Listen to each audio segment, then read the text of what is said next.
Medina Sharma পেজে like comment.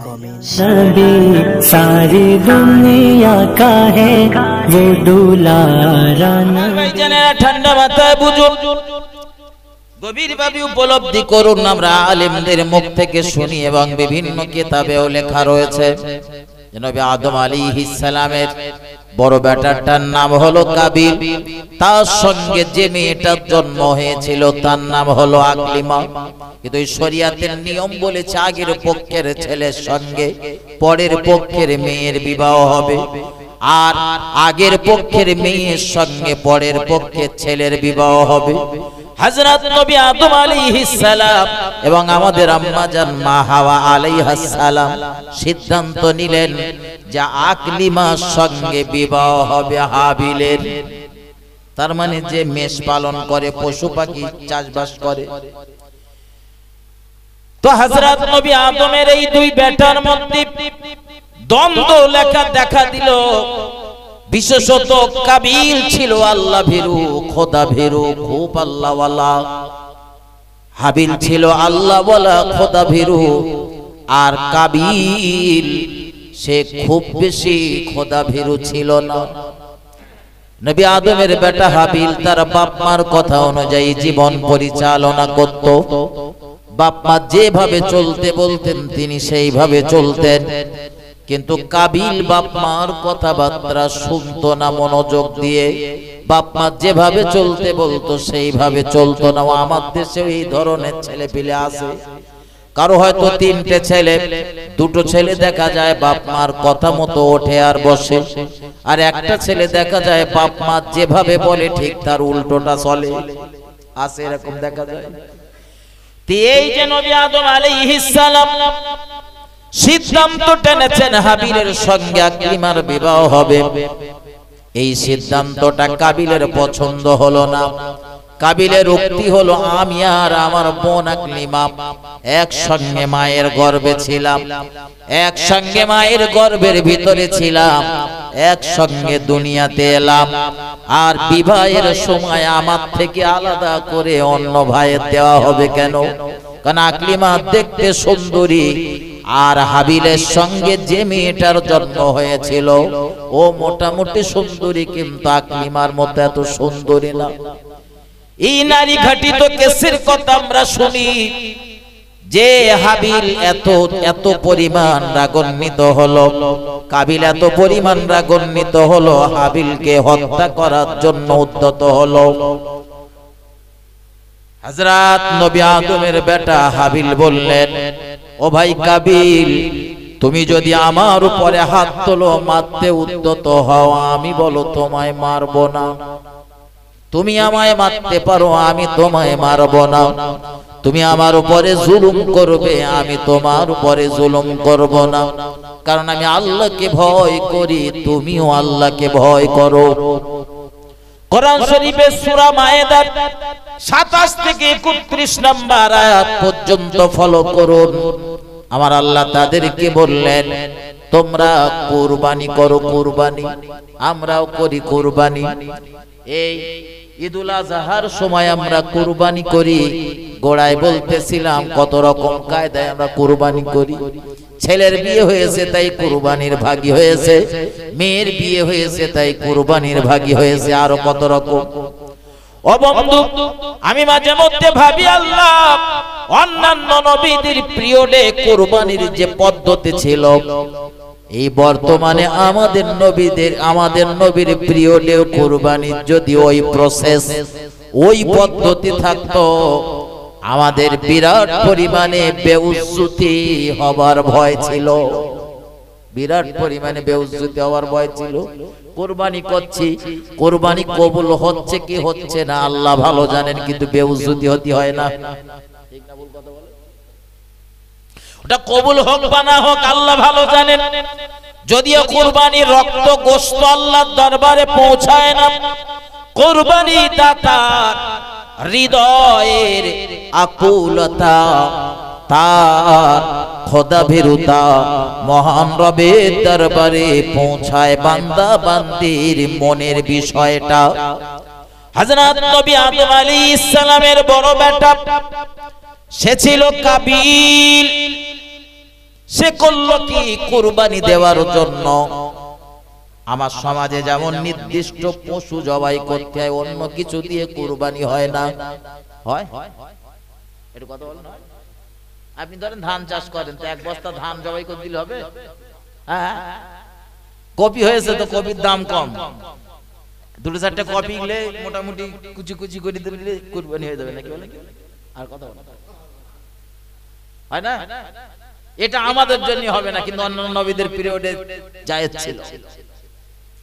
এজন্য নবী আদমের বেটা হাবিল নিয়ে গেল একটা হিষ্ট পুষ্ট একটা পশু, যেহেতু সে মেষ পালন করত, আর কাবিল ছিল চাষি, চাষবাস করত। সে কিছু শস্য দানা নিয়ে গেছে, শস্য, গম, ভুট্টা, জব, এই ধরনের কিছু। আমার সমাজের ভিতরে দেখবেন মানুষের, সব মানুষের মন মানসিকতা বলে একরকম না। মসজিদ কমিটি 200 টাকা চাঁদা ধরেছে, কেউ খুশি মনে দেয়, আর কেউ মনটা একটা কোসলে তারপরে দেয়। সবার তো মন একরকম হয় না। আরে ভাই, সেই তো দিবি, তাহলে মন কসলানির কোনো দরকার আছে? তো হযরত নবী আদমের বেটা হাবিল অত্যন্ত আনন্দ চিত্তে মহান আল্লাহ সন্তুষ্টির জন্য সে একটা গবাদি পশু নিয়ে পাহাড়ের উপরে রেখে এলো। তখনকার কুরবানির পদ্ধতি আর আমাদের কুরবানির পদ্ধতির কত পার্থক্য। আমরা নির্দিষ্ট একটা জায়গায় নিয়ে যাব, পশুটারে সুন্দর করে ধরে বেঁধে, আর অস্ত্রটাও খুব সুন্দর করে ধারালো করে নিয়ে, যাতে পশুটার কোনো কষ্ট না হয়, তারপর জবাই করা হয়। কিন্তু নবী আদমের পিরিয়ডের কুরবানি ওই পাহাড়ের উপরে রেখে আসতে হতো। যার কুরবানি কবুল হবে, আসমান থেকে একটা আগুনের টুকরা এসে তার কুরবানিটা পুড়িয়ে ছাই করে দেবে। আর যার কুরবানি কবুল হবে না, আগুন তার কুরবানি স্পর্শ করবে না। ও পদ্ধতি যদি আজও আমাদের সমাজে থাকতো, প্রতি বছর বছর বেউজ্জতি হবার ভয় ছিল। ছিল না? ছিল না? কোচির বিয়ে দিয়েছি তাই কুরবানি দিচ্ছি, তো কুরবানি কি ফুটতো? আর কথা বল না। হযরত নবী আদমের বেটা হাবিল সুষ্ঠপিষ্ট ভালো মাল রেখে এসেছে। আল্লাহ রাস্তায় দেব যখন ভালো জিনিস দেব। কিন্তু কাবিল সে একটু ছিল কৃপণ প্রকৃতির, কৃপণ মতো। সে কিছু দুর্বল শ্রেণীর কিছু খাদ্য দ্রব্য নিয়ে গিয়েছে কুরবানি দেবে বলে। জুমার দিন দেখবেন, আমি দায়িত্ব নিয়ে বলতেছি, খারাপ ভাবে নেবেন না। জুমার দিন যখন দেখবেন নামাজ শেষ হয়ে গিয়েছে, একদিন বাড়ি না গিয়ে বসে থাকবেন। কমিটি যখন টাকা পয়সা গুলো, ঝুড়ির টাকা গুনে, টুপির টাকা গুনে, তখন খেয়াল করে দেখবেন বাজারের কিছু লক্ষ টাকা ও ঝুড়িতে কিছু ব্যক্তি ফেলে দিয়ে যায়। যেখানে কেউ লেয় না, সে মাল মসজিদে দেয়। ছোট 1 টাকা কেউ নিতে চায় না, ওই দুটো দেখেছে। এমন একটা 10 টাকার লোট দিয়েছে, ও এমন ভাবে ছিঁড়ে গেছে, অমনি আয় কোন বাচ্চা দিলেও ছুঁড়ে ফেলে দেবে। সেই মাল যত্ন করে এনে মসজিদে দিচ্ছে। দান করবেন, মনটা একটু ভালো করে দেন বন্ধু। সেই তো 10 টাকাই দিলেন, তো 10 টাকাটা একটু ভালো 10 টাকা দেন, আল্লাহর ঘরে কাজে লাগুক। আপনি যে 10 টাকা দিয়েছেন মনে ভাবছেন 10 টাকা, ও তো বাজারে ছেঁড়া লোট, কাটা লোট বলে যারা হাঁকে, ওদের কাছে দিলি দেবে 7 টাকা, 6 টাকা। তা আপনার তো 10 টাকা হলো না, হলো 6 টাকা। ওই রকম দান না করে একটু ভালো মাল দেন হাবিলের মতো। দেখা গেল আল্লাহর পক্ষ থেকে, আসমান থেকে আগুনের একটা টুকরা নেমে এলো, আর হযরত নবী আদম আলাইহিস সালামের বেটা হাবিলের কুরবানিটা কবুল হয়ে গেল। এই যে হাবিলের কুরবানি কবুল হয়েছে, কাবিলের তাতে রাগ, ওর কুরবানি কবুল হবে। আমার দেশে কিছু লোক আছে না, ওর ঘর হবে কেন, সরকার ওর দেবে কেন, আমার দেয়নি কেন? হয় না? আরে ভাই আজ থেকে 15-16 বছর আগে, আমি বোঝানোর জন্য বলছি, রাজনীতির কথা না। আজ থেকে 15-16 বছর আগে, কম করে বলছি 15-16 বছর আগে এই ঘরের লিস্ট গুলো তৈরি হয়েছে। এখন যেসব ঘর আসতেছে, এসব ঘর আজ থেকে প্রায় 15-16 বছর, আরো 2-1 বছর বেশি হবে, তা কম না। তখন যে মানুষটার নামে ঘর এসেছিল, তখন তার অর্থনৈতিক অবস্থা এরকম দুর্বল ছিল, তাই দেখেই সিদ্ধান্ত হয়েছিল 15 বছর পরে ওর অর্থনৈতিক অবস্থা ভালো হয়েছে। হয় না কথা বলেন? এই ঘর বাড়ির কেস ভাই, রাজনীতির কিছু বিষয় আমরা বলি না, তাই বলে আমরা যে কিছু বুঝি না এইটা যেন ভাববেন না। হযরত মাথায় ঢোকান তো একজন আর হচ্ছে, তাতে আমার কেন রাগ হবে? সে যদি তার ন্যায্য পাওনা পায়, পাক যেটা, আমার তাতে কি সমস্যা? আমার তকদিরে থাকলে আমিও পেতাম, আমার নেই আমি পাইনি, এইটুকু বুঝে নিতে পারেন। আর বেশি ফাউ মালের আশা করবেন না, ফাউ মালের আশা বেশি করা ভালো না। সরকার বাহাদুর আপনার দিয়েছে, আপনার জন্য যদি লেবা জায়েজ হয় আপনি নিয়ে নেন, কোনো সমস্যা নেই। তবে মাঝে মধ্যে শোনা যায় বলে ওনার 3 তলা বাড়ি, আর মার্বেল টার্বেল বসিয়ে এসি টেসি লাগিয়ে মোটামুটি কোটি টাকার উপরে খরচা করে, তারপরেও সে 1,20,000 টাকারও ঘর ছাড়তেছে। এরকমও শোনা যায় না, যায় না? হয় হয়। আরে ভাই আপনারা বললিও হ্যাঁ, না বললিও হ্যাঁ। ভাববেন না যে আপনাদের মতো এক জায়গায় বা এই 2-4-5টা গ্রামের ভেতরে থাকে। হযরত মাতায় রাখুন, এখন হাবিলের কুরবানি কবুল হয়ে গেল, কাবিলের তো তাতে রাগ, আমার কুরবানি কবুল না হয়ে ওর কুরবানি কবুল হলো কেন? হিংসা। ওই যে আমার বড় ভার হলো, আমার কেন হলো না? হিংসা। বড় ভাই দেখো কি সুন্দর করে 2 তলা ছাদ দিয়েছে, আর আমি আজও দিতে পারলাম না। বড় ভাই কষ্ট করেছে তাই হয়েছে, আল্লাহ দিয়েছে তাই হয়েছে, তুমি হিংসা করবা কেন? তোমার প্রয়োজন হয় তুমিও রবের দরবারে চাও। আমার আল্লাহ কোরআন শরীফের ভিতরে বলেছেন, উদুনি আস্তাজিব লাকুম, বান্দারে আমি আল্লাহ আমায় ডাকো, আমি আল্লাহ আমায় স্মরণ করো, আমি আল্লাহ তোমার ডাকের সাড়া দেব। একটু মহব্বত করে বলুন সুবহানাল্লাহ। রব যে সময় দেওয়ার জন্য বসেন সেই সময়গুলোতে অ্যাপ্লাই করেন। আমরা শস্য বীমা লব বলে ওই দেখবেন সরকার বাহাদুর প্রতি বছর ওই একটা করে অনুষ্ঠান করে 2-3 দিনের জন্য, কাগজপত্র সব লিখে আমরা আজই আমার এত শতক জমি এই হবে এই হবে এই হবে সব করে নিচ্ছি। তার মানে সরকার যে সময় ফর্ম ফিলআপের ডেট দেয় সেই সময় ফর্ম ফিলআপ করলে মাল কিছু পাওয়ার সম্ভাবনা থাকে, ঠিক না? বল কথা বলে তো। আল্লাহ যখন ফর্ম ফিলআপ করার সময় দেন, সেই সময়গুলোতে আমরা ফর্ম ফিলআপ করতে পারি না, ওই জন্য আমরা অধিকাংশ ব্যক্তি মাল পাই না। ফর্ম ফিলআপ করার খুব গুরুত্বপূর্ণ একটা সময় হলো তাহাজ্জুদের নামাজের সময়, যা অটোমেটিক কয়েকটা মিনিট হচ্ছে চালু হয়ে গিয়েছে। এই সময় মহান আল্লাহ তিনি পৃথিবীর প্রথম আসমানে নেমে আসেন, আর আমাদের ডেকে ডেকে বলেন, বান্দা কি লাগবে বলতে থাকো, আমি আল্লাহ তোমার চাহিদা পূরণ করে দেব। প্রতিদিন তো ঘুমান, তবে একটা সিম্পটম লক্ষণ বলে দিচ্ছি, মাথায় ঢুকিয়ে নেন, জীবনে ভুলবেন না।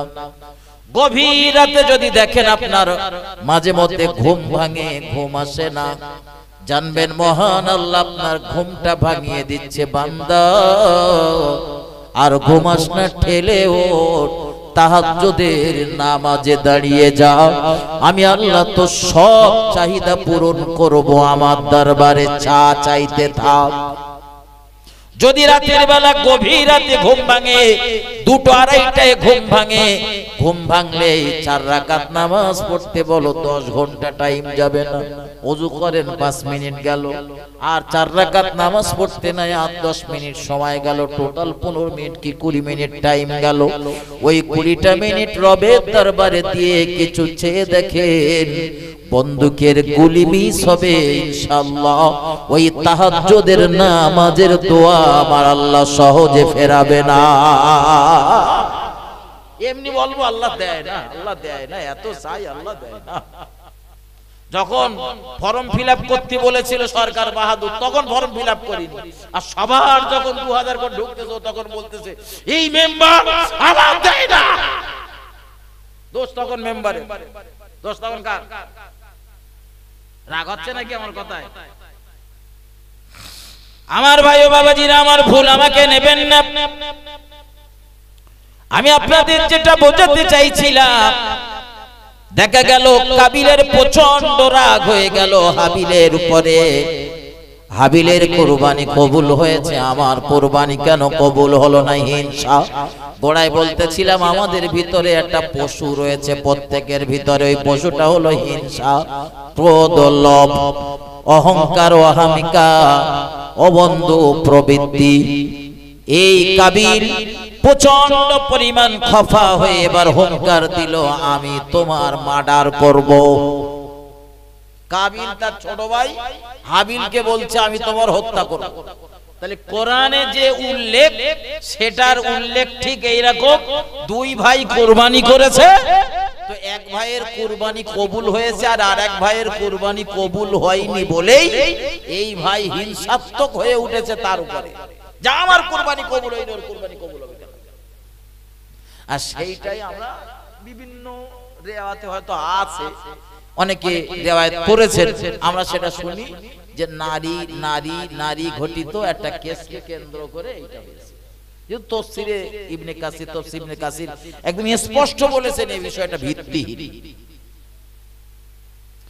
আমার ভাই ও বাবাজিরা, আমার মাথায় ঢোকা, কিন্তু কাবিল এত রাগান্বিত হয়ে গেল, তার আপন ভাই, মায়ের পেটের ভাই হাবিলকে সে পৃথিবীর জমিনে প্রথম হত্যাকাণ্ড, প্রথম অন্যায় কাজটা তার দ্বারাই সংঘটিত হলো।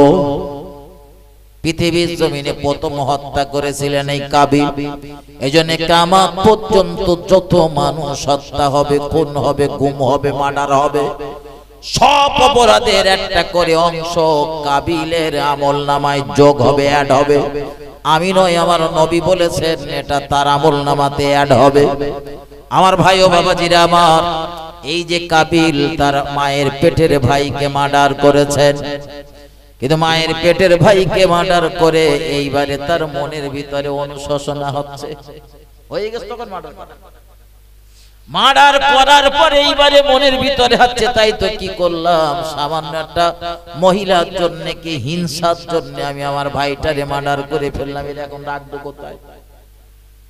মার্ডার তো করে ফেলেছি, এইবারে এটা করবে তো ওই কাঁধে করে নিয়ে ঘুরতেছে, কি করবে কি করবে,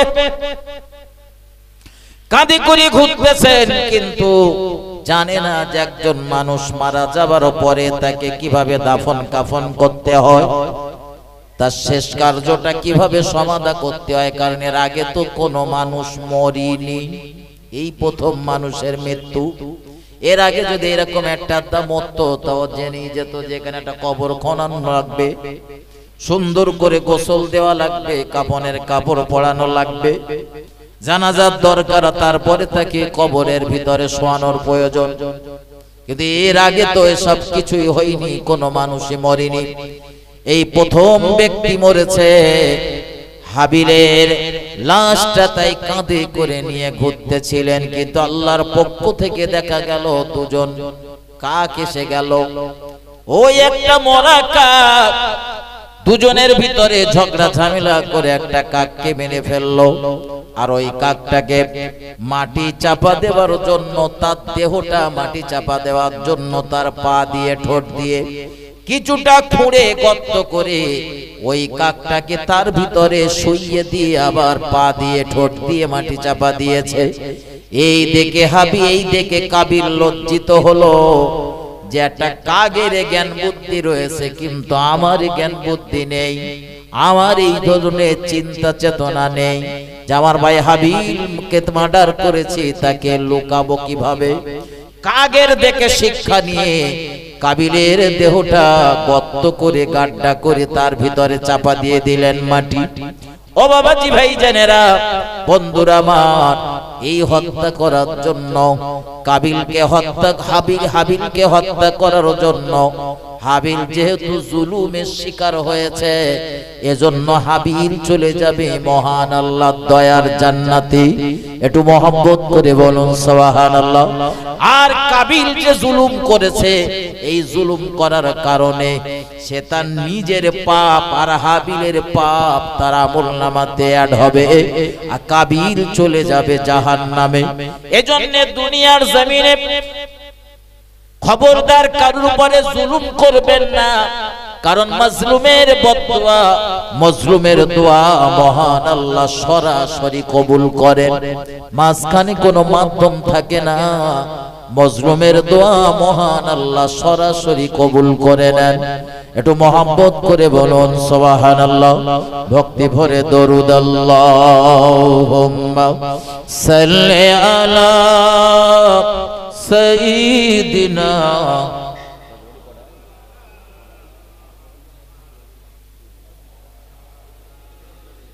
ওয়া আলা আলি সাইয়্যিদিনা।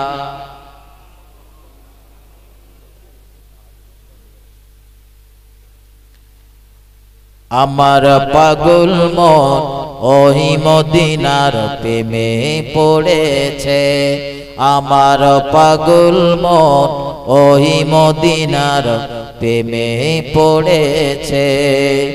ওই মদিনা এই মনকে, ওই মদিনা এই মনকে বন্দি করেছে, আমার পাগল মন ওই মদিনার প্রেমে পড়েছে, আমার পাগল মন ওই মদিনার প্রেমে পড়েছে।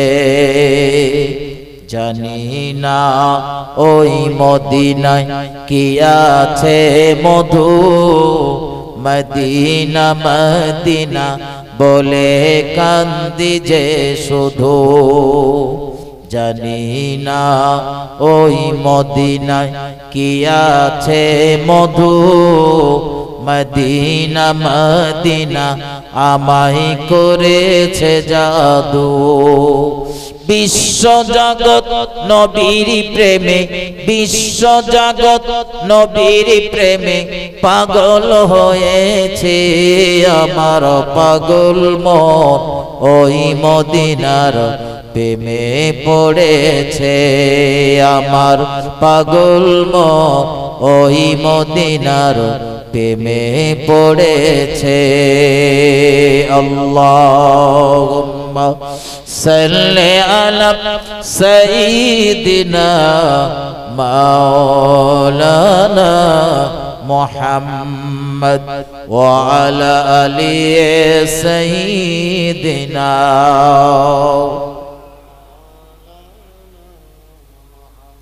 আমার ভাই, আমি আপনাদের গোড়া থেকে শুধু একটা কথা বলতে গিয়ে এতদূর পর্যন্ত চলে এসেছি যে আমল আমরাও করি, কিন্তু সেই আমলগুলো আমরা নষ্ট করে ফেলি হিংসার কারণে।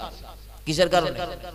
হিংসার কারণে। পাশের বাড়ির লোককে আল্লাহ কিছু দিয়েছে, আল্লাহ দিই, আল্লাহর দরবারে তো কোনো জিনিসের কমতি নেই, আছে নাকি?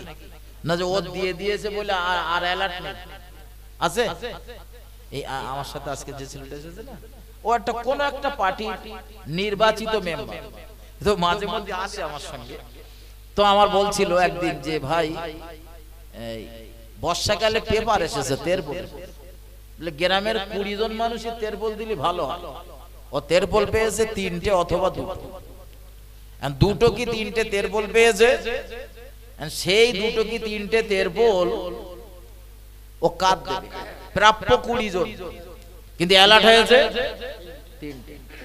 এখন ভাই রাজনৈতিক ব্যাপার, সরকার বাহাদুর দেশে ওই 3টের বেশি আর নেই, কিন্তু আল্লাহর দরবারে কি এরকম ব্যাপার স্যাপার আছে নাকি? আছে এরকম যে পাশের বাড়ির লোকের 2তলা হয়ে গেছে মানে বাড়ি আর হবে?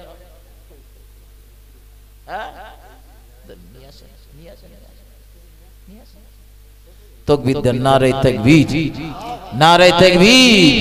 মুজাদ্দিদে জামানের সিলসিলা, মুজাদ্দিদে জামানের সিলসিলা জনাব হযরত মাওলানা মুফতি রজব আলী সাহেব, জনাব হযরত মাওলানা মুফতি রজব আলী সাহেব, নারে তাকবীর। আমার ভাই, তাহলে আমার শেষ কথা, হুজুর এসে গিয়েছেন, হিংসা করবেন না, হিংসার কারণ জীবনের আমলগুলো সব বরবাদ হয়ে যায়, পুড়ে ছাই হয়ে যায়। রাসূল বলেছেন, এজন্য হিংসা না করে আপনিও চেষ্টা করুন, আল্লাহ আপনাকেও দেবে। বন্টন করনেওয়ালা তো আল্লাহ। আমার একজন প্রতিবেশীকে আল্লাহ কিছু অর্থ দিয়েছে, হয়তো তার থেকে কিছুটা কম দিয়েছে আমার, কিন্তু এই বন্টনটা করেছে কে? বন্টন তো করেছেন আল্লাহ।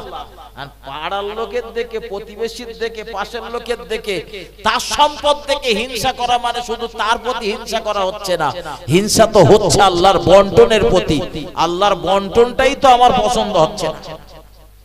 আমার ভাই মাথায় ঢোকান, আমার দেশে এই ক্যাটেগরির প্রচুর ব্যক্তি রয়েছে, কখনো কারো সম্পদ দেখে হিংসা করে, কখনো কারো টাকা দেখে, কখনো কারো ছেলে মেয়ে দেখে, ইত্যাদি ইত্যাদি বিভিন্ন বিষয় নিয়ে হিংসা করে। ভাবসাবটা ঠিক এইরকম, যা হবে সব আমার হোক, দেশের আর অন্য কারো জানো না হয়। এই চিন্তা ভাবনা মন থেকে ঝেড়ে ফেলে হিংসা করুন। যে জায়গাগুলোতে জায়েজ সেই জায়গাগুলোতে করুন, জায়েজ জায়গা যে সেখানে করুন। আমার পাশের একটা লোক তার ছেলেকে আলেম বানাচ্ছে, আমিও আমার কোচিকে আলেম বানাবো। হোক আপনার ছেলে আলেম হোক, তার ছেলেও আলেম হোক। পাশের লোকটা 5 ওয়াক্ত নামাজ পড়ে, আমি 5 ওয়াক্ত নামাজের পাশাপাশি রাতের বেলা ঠেলে উঠবো, তাহাজ্জুদের নামাজ পড়বো, কখনো কখনো সালাতুত তাসবিহ নামাজ পড়বো, আমি আওয়াবিনের নামাজ পড়বো, চাস্তের নামাজ পড়বো, আমি গভীর রাতে ঠেলে উঠে জীবনের গুনার কথা স্মরণ করে সালাতুত তাওবার নামাজ পড়বো। কিন্তু ও সব জায়গাগুলোতে যত হিংসা, অমুক জমি কিনেছে তাই দেখে, কার কত টাকা হয়েছে তাই দেখে, এই ধরনের হিংসা বিদ্বেষ মনে পুষে রাখার কারণেই আপনার জীবনের নেক আমালগুলো সব বরবাদ হয়ে যাবে। হিংসা করুন ওই জায়গাতে করুন। আপনার দেখিয়ে একজন ব্যক্তি, আপনি দেখছেন আপনার সামনে একজন 500 টাকা দান করেছে, আপনি হিংসা করুন, হিংসা করে 600 টাকা দান করেন, 501 টাকা দান করেন, ওর থেকে একটু বেশি করে, মানে ও যা ভালো কাজ করেছে হিংসা করে তার থেকে আর একটু ভালো কাজ করে। এইসব জায়গাগুলোতে হিংসা জায়েজ করুন। কেউ আপনার ফজরের নামাজের পরে 4 সাফা 4 পৃষ্ঠা কোরআন তেলাওয়াত করেছে, আপনি 1 পারা তেলাওয়াত করুন। কেউ হাফ পারা তেলাওয়াত করেছে, আপনার সময় থাকে আপনি 10 পারা তেলাওয়াত করুন। এইসব জায়গাতে আমি ঠিক বলছি না ভুল বলছি? সব জায়গায় নেই, কিন্তু ভাই যদি একটা কিছু করেছে তো আর পাশের ভাড়া সহ্য হবে না। এগুলো জীবন থেকে ছেড়ে ফেলুন, আপনার মঙ্গল হবে। হিংসা করে কেউ কখনো সফল হয়নি। সাময়িক কোনো মানুষকে একটু কষ্ট দেওয়া গিয়েছে, সামান্য হয়তো একটু মুসিবতে ফেলা গিয়েছে, কিন্তু পরক্ষণই দেখা গিয়েছে হিংসা যে ব্যক্তি করেছে অধঃপতনটা তারই হয়েছে। শোনেননি, আবু জেহেল কুয়া খনন করেছিল, গর্ত খুঁড়েছিল কে? কথা বলেন, আবু জেহেল। কেউ কেউ আবু জেহেলকে রাসূলের চাচা বলে, আসলে আবু জেহেল নবীর চাচা না। সে হয়তো জানে না বলে বলে ফেলে, বা মুখ ফসকে হয়তো বেরিয়ে যেতে পারে। আবু জেহেল নবীর আপন চাচা না, পাড়া সম্পর্কের, গ্রাম সম্পর্কের, ওই দূর সম্পর্কের কেউ হলে হতে পারে। আপন চাচার তালিকায় আবু জেহেলের নাম নেই। এই আবু জেহেল ছিল মক্কার প্রেসিডেন্ট, তার সংসদ ভবন ছিল মক্কার দারুন নাদওয়া।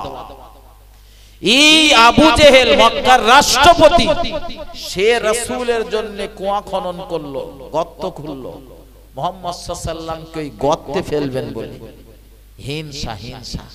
আমার দেশের জনগণ নেতা বলে মানে, আমি দেশের রাষ্ট্রপতি, আমার এত সম্মান, এত ইজ্জত দেশের মানুষ করে, আমি যা বলি তাই শুনে চলে।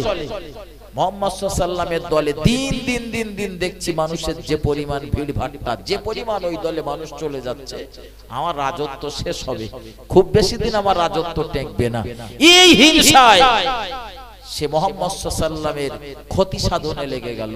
ভাই, মুহাম্মদ সাল্লাল্লাহু আলাইহি ওয়াসাল্লামের হয়তো সাময়িক কিছু কষ্টের ভিতরে পতিত হতে হয়েছে, কখনো হয়তো মানুষের সামনে তার একটু বেউজ্জতি হতে হয়েছে, কখনো হয়তো রাসূলকে শিয়াবে আবু তালিবে বয়কটে জিন্দেগিটা অতিবাহিত করতে হয়েছে। কিন্তু দেখা গিয়েছে মুহাম্মদ সাল্লাল্লাহু আলাইহি ওয়াসাল্লামকে ক্ষতি করার ষড়যন্ত্র যারা করেছিল, ক্ষতি তাদেরই বেশি হয়েছে, অথচ আমার রাসূলের কোনো ক্ষতি হয়নি। একটু মহব্বত করে বলুন সুবহানাল্লাহ। সুবহানাল্লাহ। এজন্য আবু জেহেল কুয়া খুললো, গর্ত খুললো, রাসূলকে ফেলবে গর্তে, কিন্তু দেখা গেল গর্তে আমার রাসূল পড়িনি, পড়েছিল আবু জেহেল। গর্তে পড়েছিল কে? আবু জেহেল। জি, সেই আবু জেহেলের গর্ত থেকে তোলার জন্য, কূপ থেকে তোলার জন্য প্রয়োজন হলো মুহাম্মাদুর রাসূলুল্লাহ সাল্লাল্লাহু আলাইহি ওয়াসাল্লামের। একটু মহব্বত করে বলুন সুবহানাল্লাহ। সুতরাং হিংসা করবেন না, যে হিংসাগুলো জায়েজ সেখানে করুন।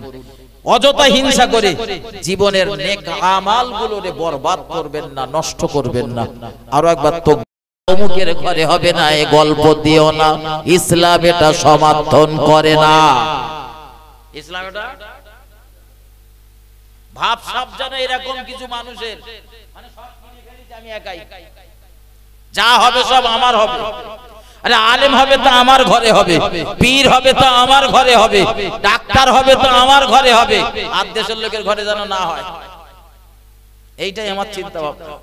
আমিও চিন্তা ভাবনায় ঘুরি না, আমার রাসূলের চিন্তা ভাবনা ছিল, মুহাম্মাদুর রাসূলুল্লাহ সংকল্প ছিল।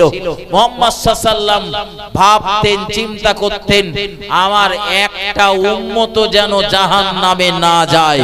একটু মহব্বত করে বলুন সুবহানাল্লাহ। আমি তার আদরের উম্মত, আমি সেই রাসূলের ওয়ারিসের দাবিদার।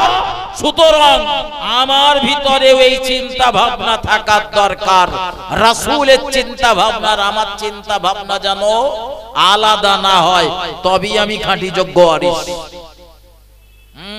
চিন্তা ভাবনা শুধু আমি একলা খাবো, একলা লবো, আমি একলাই হব, আজ যেন কেউ না হতে পারে, ওসব বাদ দেন। আমার ভাই, লাইভ চলছে, সব কথা বলা যায় না, কিছু কিছু কথা না ধৈর্য ধরতে হয়, হজম করতে হয়। আমি চাই বাংলার আপামার জনসাধারণের ভিতরে, মুসলমানদের ভিতরে যেন আর কোনো দ্বন্দ্ব না থাকে। মুসলমানদের ভিতরে ঐক্যের প্রয়োজন আছে না নেই? একটু কথা বলেন, আছে না নেই? শুনুন বন্ধু, কয়েকদিন আমরা তো এখানে বসে রয়েছি, শুধু পার্লামেন্টে বিলটা পাস হতে দেন, ওয়াকফ সম্পত্তির এই বিলটা পাস হোক, তারপরে বোঝা যাবে নি কটা ধানে কটা চাল হয়। আর কতদিন ও জামাতি, আমি ফুরফুরাবি, ও আহলে হাদিস, ও আজান গাছি, ও অমুক গাছি, ও বট গাছি, এসব বাদ দেন, এসব বাদ দেন। এক হয়ে এক ছাতার তলায় থাকার চেষ্টা করুন, নাহলে যে দেশে আমরা বসবাস করি মুহূর্তের ভিতরে আমাদের নিশ্চিহ্ন করে দেওয়ার ক্ষমতা ওরা রাখে। এই এখানে গুটি কতক আমরা রয়েছি বলে ভাববেন না যেন আমরা এই দলে ভারী। 114 আর 86, এটা মাথায় রাখবেন। 100 আমরা 14 জন, ওরা 86 জন। ভাববেন না আপনার তালপুকুর এলাকায় আমরা বেশি বলে ভাববেন না যে আমরাই সব। এখানে আপনাদের ভিড় ভাট্টা বেশি। এমন কিছু জায়গায় আমরা আলোচনা করতে যাই, রিসেন্ট এক জায়গাতে গিয়েছি, গিয়ে দেখছি তারা মসজিদের বাইরেই কোনো অনুষ্ঠান করতে পারে না। মসজিদের বাইরের জায়গাটাও মুসলিমদের সম্পত্তি, মসজিদের সম্পত্তি, তারপরেও প্রশাসনের পক্ষ থেকে, বিধর্মীদের পক্ষ থেকে নিষেধাজ্ঞা, যা হবে অনুষ্ঠান মসজিদের ভিতরে, বাইরে চলবে না। কোথায় রয়েছেন আপনি? আর কত দ্বন্দ্ব চালাবেন? আজকের ওই পাড়ায় হচ্ছে বলে ওদের হচ্ছে, তার আমার কোনো সমস্যা নেই।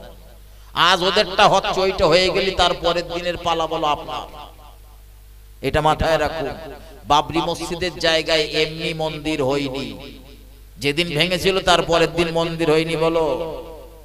আগে ও জায়গাটা বিতর্কিত বলে ঘোষণা হয়েছে, তারপরে কোর্টের রায়ের মাধ্যমে, রায় কি হয়েছে না হয়েছে তা আপনারা জানেন, কোর্টের রায়ের মাধ্যমে সিদ্ধান্ত হয়েছে এখানে মন্দির হবে।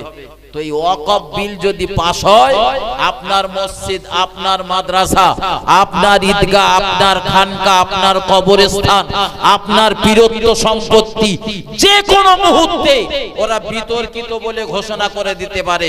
আর যে কোনো মুহূর্তে ওই বিতর্কিত জায়গায় ওদের যা খুশি তাই করতে পারে।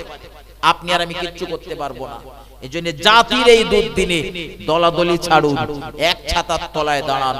আমাদের পূর্বপুরুষদের রেখে যাওয়া এই সম্পদগুলো যাতে নষ্ট না হয়। ভারতবর্ষের জমিনে স্বাধীন একটা দপ্তরের নাম রেল দপ্তর। রেল দপ্তরের যে পরিমাণ জমি জায়গা রয়েছে, ঠিক তার পরপরই মুসলমানদের ওয়াকফ সম্পত্তি রয়েছে। কত সম্পত্তি থাকতে পারে ভাবে। এই মাল আত্মসাৎ করার জন্য উঠে পড়ে লেগেছে।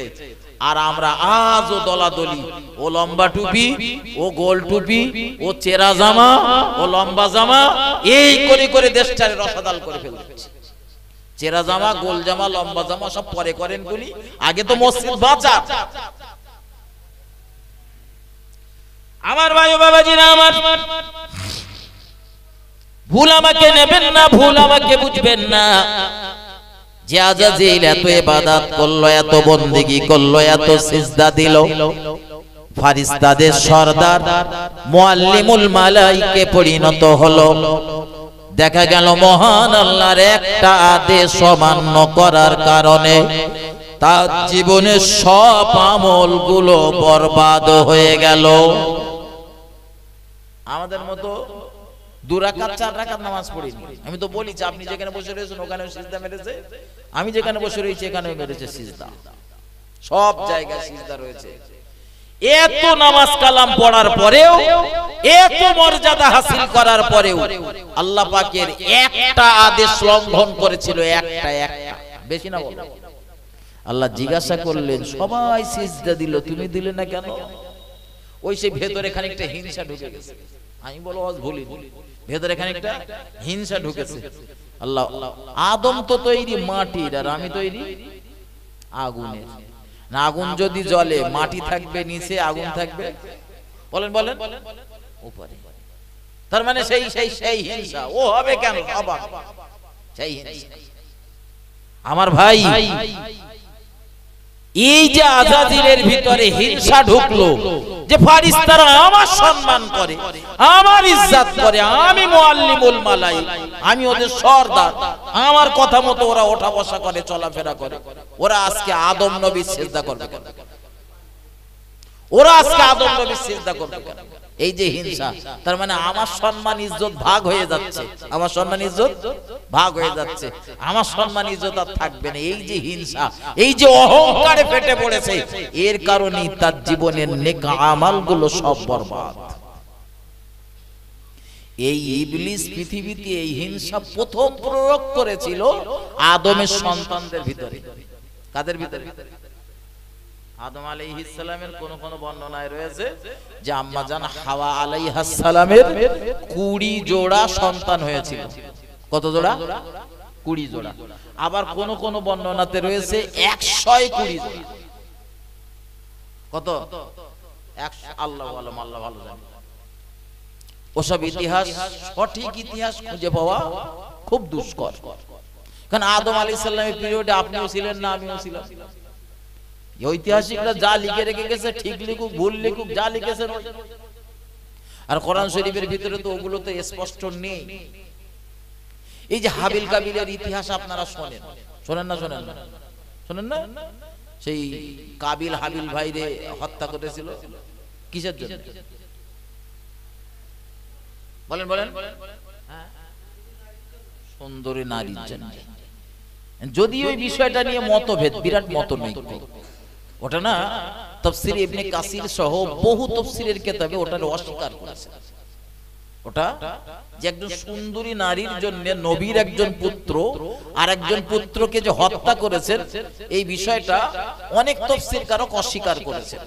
এটা সম্ভব না। সূরা মায়েদার সম্ভবত 27 থেকে 31 নম্বর আয়াত পর্যন্ত হাবিল কাবিলের এই ঘটনা বর্ণনা করেছেন আল্লাহ কোরআন শরীফে। বাড়ি যদি বঙ্গানুবাদ কোরআন থাকে বা তাফসীরের কিতাব থাকে, বাড়িকে মিলিয়ে নেবেন। আমি সূরাটার নাম বলে দিলাম, সূরা মায়েদার 27 থেকে 31 নম্বর আয়াত পর্যন্ত।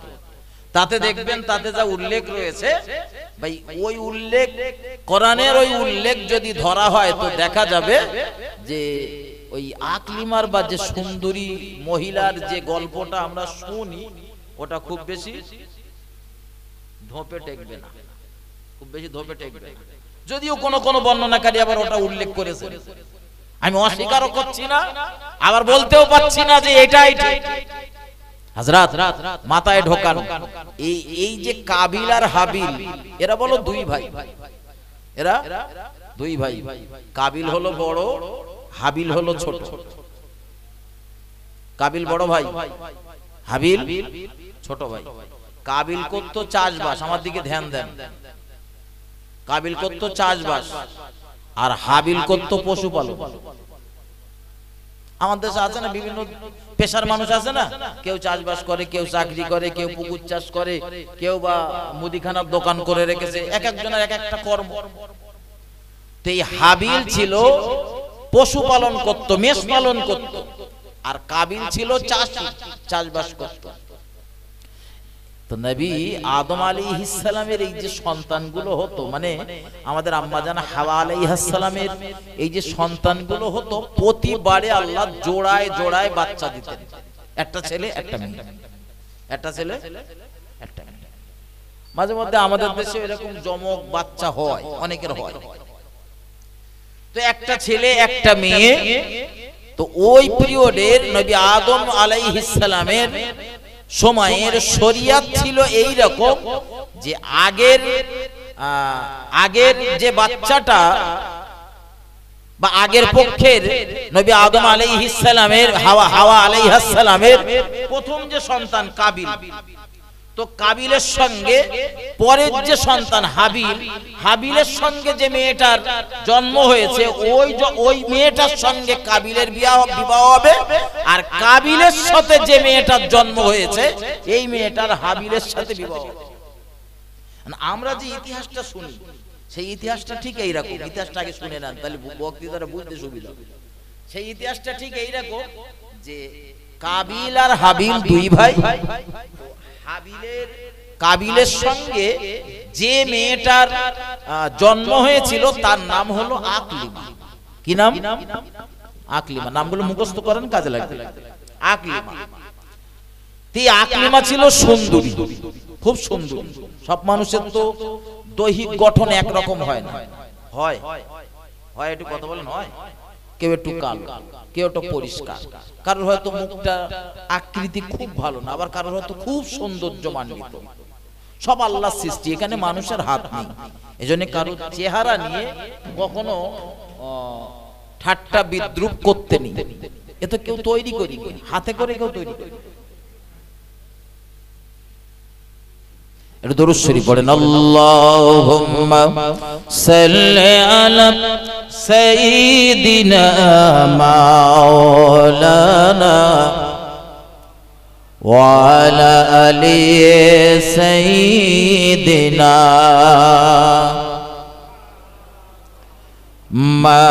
আমিনা। মুখ দেখিয়া বলে মুহাম্মদ,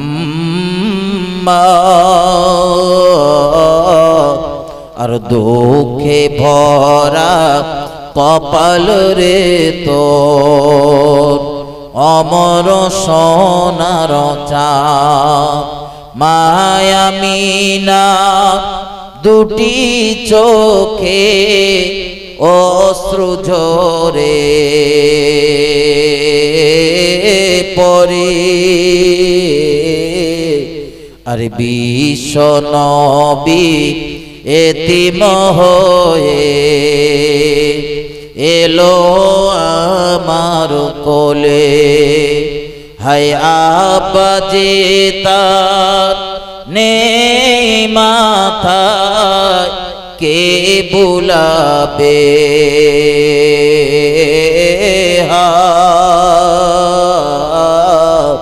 আর দুঃখে ভরা কপাল রে তোর, অমর সোনার চাঁদ। আল্লাহুম্মা সাল্লি আলা